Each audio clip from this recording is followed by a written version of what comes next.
All right, with 49, with really 49, 50, 51, any of those, you've got to find whatever you have left. So you're given one function, you've got to find the other five.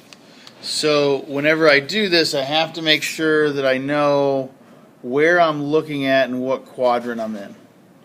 So it says that sine of theta is less than 0. So that means that sine of theta is negative. So where is sine negative and where is cosine positive? Quadrant 4, right?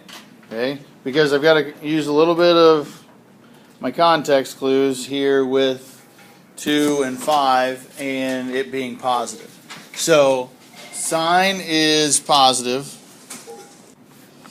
All right, so since cosine is positive, sine is negative. So that means that it has to be down in quadrant 4.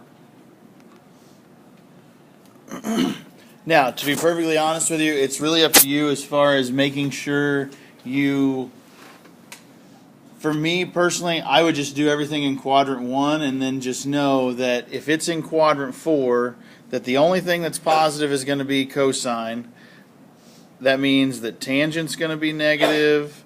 That means cosecant's going to be negative. That means sine's going to be negative, all of that. So I would just essentially make my triangle, and if it is cosine, so if my angle's down here that I'm looking at that's in red, so that's adjacent over hypotenuse, right? So that's 2 and 5. Still have to figure out what the opposite side is. So I still have to do a little bit of Pythagorean theorem. So I'm still going to go 5 squared minus 2 squared is going to be 25 minus 4. So 21, but I need to take the square root of it.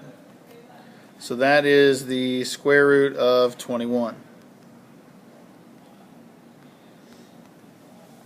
So if I have the square root of 21, now it just becomes do Pythagorean theorem and or do my trig functions, excuse me. So sine is opposite over hypotenuse, so square root of 21 over 5. Cosine we already know is 2 over 5. Tangent, I need to do sine over cosine. So I'm going to do square root of 21 over 5. I'm just going to do keep change flip. And I'm going to have square root of 21 over 2. I'll do the same thing again then for cosecant.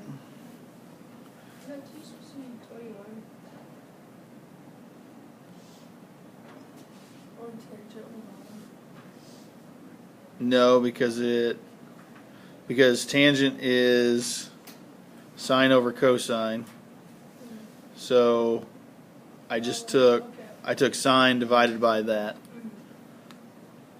So then cosecant, I'm going to flip it. So if I flip it first, I'm going to have 5 over the square root of 21. Can't leave it like that, so square root of 21, square root of 21.